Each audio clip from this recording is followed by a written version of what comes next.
Wari uzi ko ubukene hari igihe buterwa n'ingeso zimwe na zimwe abantu benshi baba baranze gucikaho? Ngiye kukubwira ingeso 15 zigumishije abantu benshi mu bukene, hakaba hari n'abantu benshi batamenya ko izo ngeso ko arizo zibangiriza ubuzima, zikabagumisha mu bukene bw'akarande. Niba koko ushaka iterambere kandi rirambye, birakwiye ko ucika kuri izi ngeso zibangamira iterambere ryawe mu buryo bw'ubukungu. Ingeso ya mbere, gukoresha amafaranga menshi kurenza ayo winjiza. Hari abantu benshi bagura ibintu bashaka aho kugura ibyo bakeneye. Uyu muco wabaye gikwira, aho usanga akenshi umuntu aguze ikintu atapanze, ahubwo kubera ko akibonye akumva aragikunze akakigura kugira ngo yishimishe.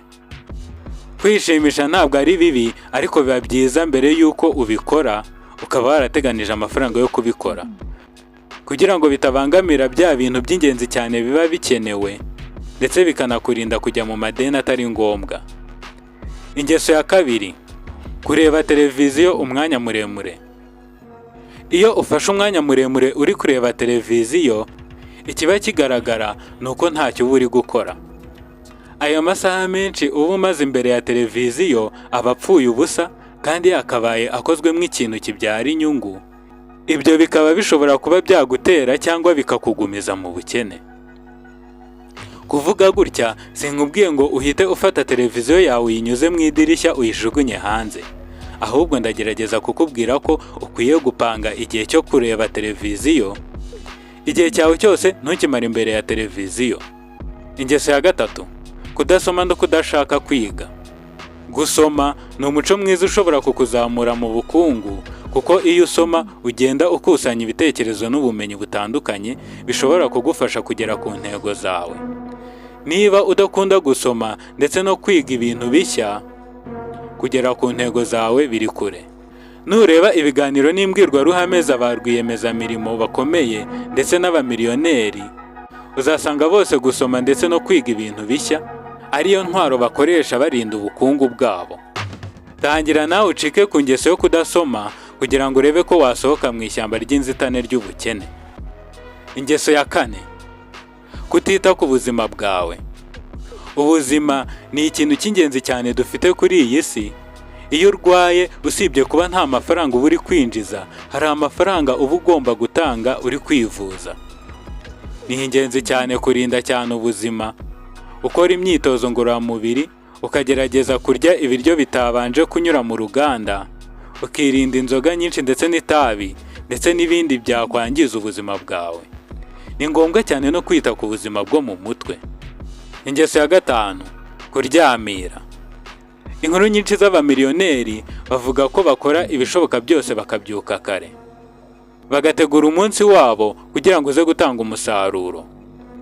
Iyo uryamiriye uba uri mu ruziga rw'ubukene. Abahanga mu bya siyansi bavuga ko umuntu mukuru kuryama amasaha ari hagati ya 7 n'9 aba ahagije. Byaba ari byiza rero niba ufite ingeso yo kuryama igihe kirenze kino, watangira gucika kuri iyi ngeso maze ukareba ukuntu umunsi wawe utanga umusaruro. Ingeso ya gatandatu, kubaho ufite ahantu hamwe honyine ukura amafaranga. Muri iyi minsi ntabwo byaba ari igitekerezo cyiza kwishingikiriza ku mushahara wawe cyangwa ku nyungu ubona muri business gusa, kubera ko ibintu bigenda bihinduka ndetse n'ubukungu mpuzamahanga nabwo bukajegajega. Niyo mpamvu atari byiza kwituriza ngo wumve ko umushahara wawe cyangwa business yawe ihagije yonyine. Ni ingenzi cyane gushaka ibindi bintu bibyara amafaranga byakunganira. Ingeso ya karindwi, guhora usubika. Uzumva hari umuntu uhora usubika gahunda ze, buri gihe agakunda kuzishyira ejo cyangwa mu kindi gihe kiri buze. Ibi nta kindi kintu bizana usibye gutera umuntu kudashyira umutima ku bikorwa bye, ndetse bikamugora cyane kugera ku ntego ye. Ubaye ufite iyi ngeso, tangira ugerageze kuyicikaho, utangire ugerageze kwiha intego ntoya, bityo bizagufasha no kugera ku ntego nini. Ingeso ya 8, kutiyemeza. Ikintu kinanira abantu benshi ni ukwiyemeza. Ntabwo ushobora kugira icyo ugeraho utiyemeje. ukeneye gutera imbere ndetse ukigenga mu buryo bwo gukorera amafaranga. Kugira ngo ibyo ubigereho ni uko wirukana ubwoba ukiyemeza. Abashoramari benshi biyemeza gutangira umushinga ndetse bagakomeza kurwana nawo kugeza igihe ukomereye ukabungura amafaranga menshi. Umuntu utinya kugira icyo akora aguma aho ari, nta terambere abona. Itegure rero akababaro, uburibwe n'imvune no kudatuza, nibitaba ibyo nta terambere uzabona. Ingeso ya 9: kutagira bije.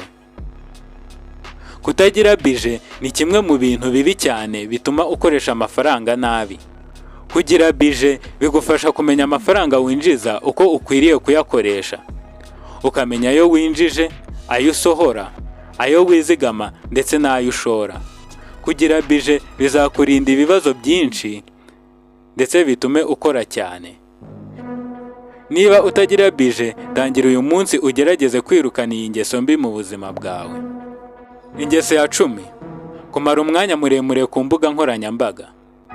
Kumara umwanya ukabije ku mbuga nkoranyambaga ni ibintu bimaze kuba gikwira mu bantu benshi, aho abenshi baba bareba za video zisekeje, amafilime n'ibindi. Abantu benshi bisanga batakaje umwanya munini cyane kuri izo mbuga, nyamara nta nyungu bari buzikuremo. Yego, birumvikana ko hari abamara igihe kinini ku mbuga nkoranyambaga bari gukora amafaranga, ariko benshi siko biba bimeze. Nk'umuntu uri gushaka ubukire, ni byiza ko uva muri icyo kivunge cy'abantu benshi batakariza umwanya ku mbuga nkoranyambaga, ahubwo ukazibyaza umusaruro wiga ubumenyi bushya. Ntabwo byaba ari bibi ukoze subscribe kuri iyi channel. Nta gushidikanya kureba video hano ntabwo uzaba uri gutakaza igihe. Ingeso ya 11: kubaho utizigamira. Nubwo iyi nama imaze kuba gikwira mu bantu benshi, ariko ni ibintu bikomera abantu benshi kwizigamira.